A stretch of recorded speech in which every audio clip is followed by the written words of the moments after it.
My name is Sandra, and I am a 50-year-old who works part-time. My husband and I are parents to 3 teenage boys, one a senior and the other a sophomore in high school. Our elder son is currently preparing for his college entrance exams with the dream of becoming a lawyer, a passion he's nurtured since he was very young. This aspiration likely comes from admiring my brother Timothy, a successful lawyer who established his own law firm a few years back. Timothy's dedication to his profession and his ability to inspire others, especially my son, has been a guiding light in our family. Despite being excellent in his studies from a young age, my son's ambition to pursue law intensified because of the encouragement and example set by Timothy. Whenever they meet, my son expresses his determination to become a lawyer, much to Timothy's delight and supportive chuckles. Timothy, who is childless and married to a woman 8 years his junior, enjoys spoiling my sons whenever he visits, creating a warm and encouraging environment for them to grow up in. Despite Timothy's wife being somewhat of an enigma to us, she's known for her eccentric personality and rarely visits our home. We've had minimal interaction with her. Timothy and I, having lost our parents early in life, have always had a close bond. He played a parental role in my life, especially during significant events like my wedding. My husband and I were initially relieved to hear of Timothy's engagement, hoping it would bring him happiness.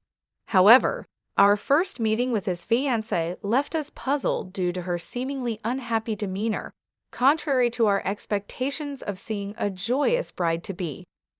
On another note, my husband possesses a substantial fortune, estimated at $50 million, including our home, which will be inherited by me in the absence of any children from our marriage.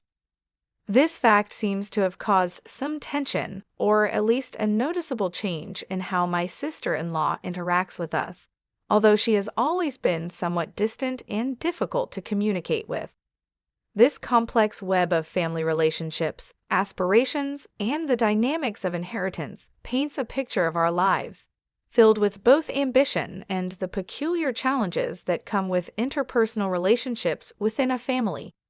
In the presence of my brother and his fiancée, I commented on how wonderful they seemed together, a gesture of goodwill and support on what was a significant moment for them.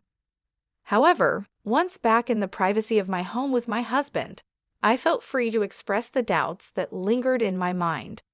I couldn't help but wonder why my brother's fiancée appeared so markedly unhappy, especially now that their marriage was official. My husband shared my concerns, echoing my sentiments with a note of worry. He remarked on her lack of joyfulness, a quality one might expect in someone just married. My brother, a successful lawyer with his own firm, had recently purchased a house, prompting a visit from our family to celebrate the new milestone. The house was as impressive as I had anticipated, a testament to my brother's achievements. Yet during our visit, the absence of my sister-in-law was palpable. My husband, ever the joker, teased my brother about his wife's absence, asking if she had left him already. The joke, intended to be lighthearted, fell flat as we observed my brother's somber reaction. He explained that his wife often returned to her parents' home for various reasons, and on this occasion, it was to celebrate her mother's birthday. The mood shifted unexpectedly when my brother, with a seriousness that was uncharacteristic, inquired if we would consider allowing him to adopt one of our children should he and his wife be unable to have their own. The question was so sudden and so grave that I found myself speechless, unable to process the request. My husband, perhaps in an attempt to diffuse the tension, responded with laughter, suggesting that such decisions could be discussed in the future. His casual dismissal did not ease my concerns. Instead, I found myself preoccupied with thoughts of what this meant for my brother's marriage and the well-being of his relationship with his wife. Over the years, the absence of my sister-in-law from family gatherings became a norm, to the extent that her existence seemed almost an afterthought. Conversations about her or inquiries into her well-being were carefully avoided, creating an unspoken agreement not to broach what was clearly a sensitive subject. This delicate balance was maintained until a recent celebration in honor of my eldest son's acceptance into his dream law school, during which my brother revisited the subject of adoption. This reiteration brought back all the complexities and unspoken worries that had been simmering beneath the surface of our family's interactions. The juxtaposition of my family's life, marked by milestones and celebrations, against the backdrop of my brother's unspoken struggles, painted a complex picture of familial bonds and the silent worries that often go unaddressed. Despite the joy of my son's achievement, my brother's situation reminded me of the nuanced and sometimes hidden challenges that family members face, leaving me to ponder the best way to support those we love while respecting the boundaries they set. My brother revisited a significant request with us, inquiring if we would consider allowing him to adopt one of our children. This conversation emerged from a place of need and hope, as he and his wife were unable to conceive. The question wasn't new to us. He had broached the subject previously shortly after his marriage, but the context had changed, and the urgency in his tone was palpable this time. Despite the gravity of the situation, my husband responded with a light-hearted suggestion, proposing our eldest son, who shared my brother's ambition in law, as a potential candidate. His casual demeanor belied the complexity and the enormity of the decision at hand, a decision that would undeniably alter the course of our sons' lives. Given that the prospective adoptive parent would be their uncle, the familial bond reassured me somewhat about their emotional well-being. However, my apprehensions concerning my sister-in-law's treatment towards my children, who would not be her biological offspring, lingered. Seeking clarity and assurance, I questioned my brother about his wife's stance on the adoption. His response, accompanied by a strained smile, was meant to allay my fears. He confirmed that the matter had been discussed and agreed upon between them, offering a semblance of relief, yet the decision was too significant to be made hastily. I resolved to engage my sons in this conversation, considering they were of high school age and capable of understanding the implications of such a life-altering choice. The matter was left to be deliberated further, with no immediate conclusions drawn. However, the situation took an unexpected turn a few days later when I received a distressing call from my brother's law firm, informing me of his sudden collapse due to a stroke. Upon arriving at the hospital, I was greeted by his colleagues, whose faces were etched with concern. They informed me that they had been unable to contact my sister-in-law. Attempts to reach her through the landline were futile, and without her mobile number, I felt at a loss. It wasn't until my husband and younger son joined me that we discovered a smartphone among my brother's personal effects, which provided us with the means to contact her. The call was initially met with hostility, as she mistook me for someone else and threatened legal action. It was only when I identified myself and explained the circumstances of my brother's hospitalization that her demeanor shifted from aggressive to apologetic. Yet her reaction to the news of my brother's condition struck me as peculiarly upbeat, a reaction that seemed incongruous with the gravity of the situation. This interaction added another layer of complexity to my already conflicted feelings about the proposed adoption and the dynamics within my brother's family. The incident underscored the delicate nature of family relationships and the unforeseen challenges that often accompany them, leaving me to navigate these turbulent waters with great care and consideration for all involved. When I reached out to my sister-in-law to inform her about my brother's hospitalization, her response was chillingly indifferent. She claimed she was too busy to visit the hospital and requested to be updated on any developments, abruptly ending the call.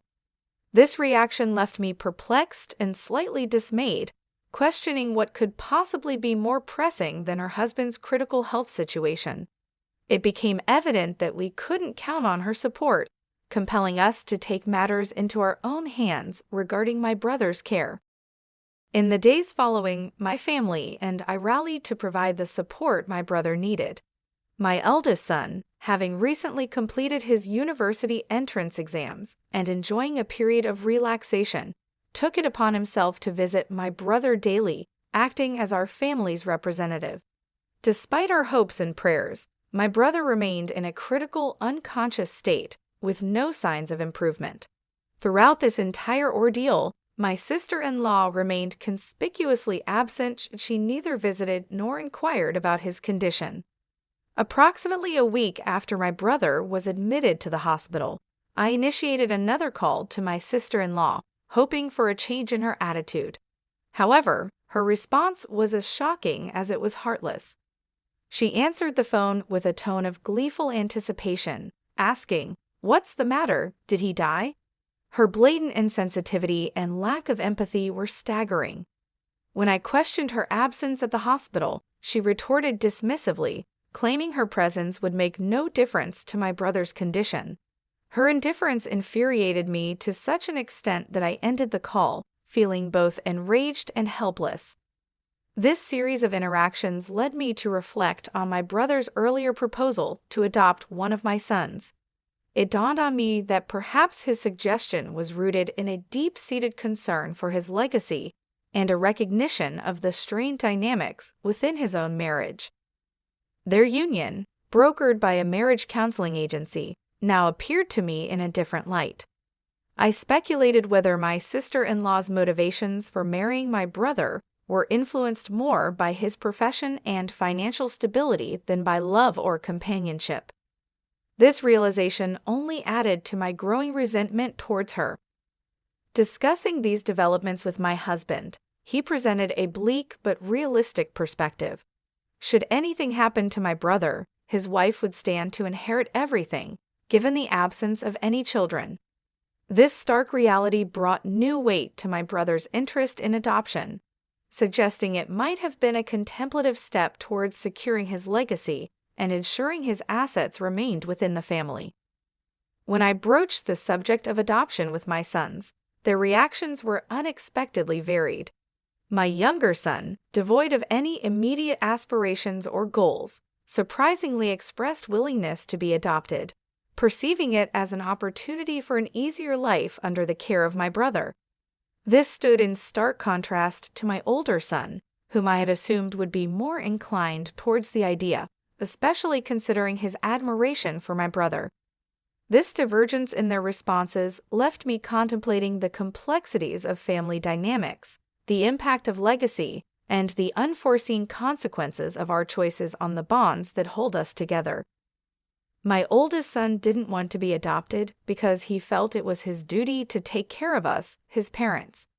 I was happy to hear this, but also felt that he would have been the perfect choice for adoption by my brother, who was a lawyer and needed someone to continue his legacy. Unfortunately, I couldn't go through with the adoption since my brother was unconscious, and I didn't want his wealth, but definitely didn't want his property going to my sister-in-law, who seemed to be waiting for him to pass away. Sadly, my brother never got better and passed away a few days later.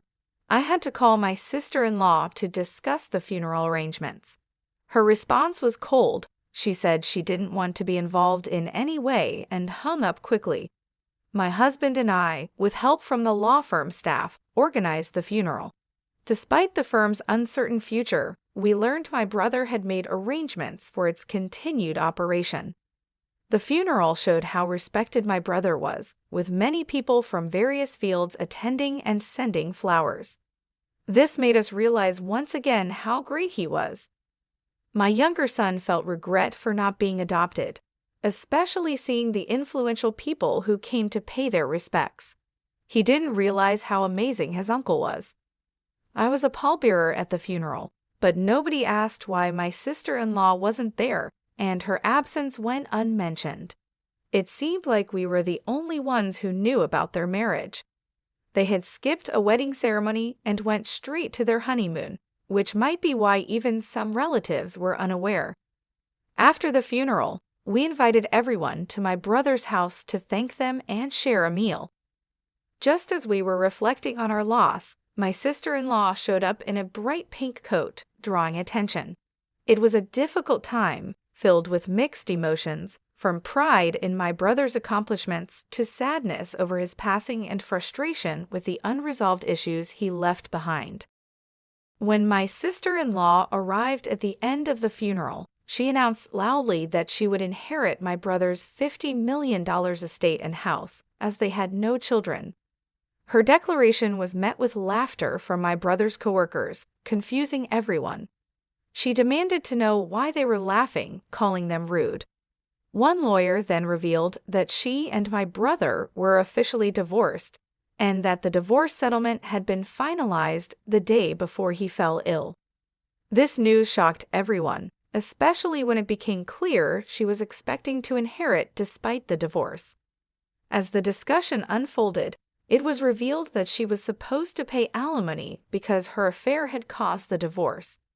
She protested, claiming she had no one to pay alimony to, but the lawyers corrected her, stating that as my brother's sole inheritor, I would be the one to receive it.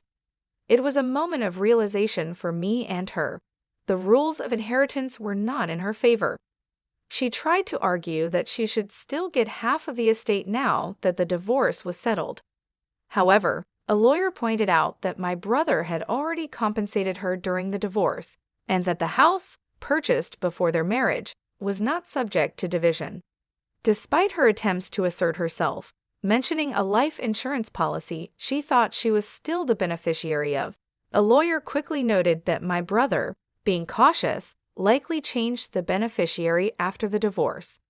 Her attempt to secure a position of advantage amidst a crowd that was clearly not on her side was bold, yet ultimately futile, as legal facts and my brother's foresight protected his assets from being claimed under false pretenses. When I stumbled upon my brother's life insurance policy among his important documents, a moment of tension arose as my sister-in-law snatched it from my hands to eagerly verify the beneficiary's name. Her anticipation quickly dissolved into disappointment when it became clear that the policy named me, not her, as the beneficiary. In a burst of frustration, she vented her true feelings, lamenting her marriage to my brother under the mistaken belief of his wealth, and now facing the reality of receiving minimal financial benefits and the obligation of paying alimony. It was a confession of regret and disillusionment.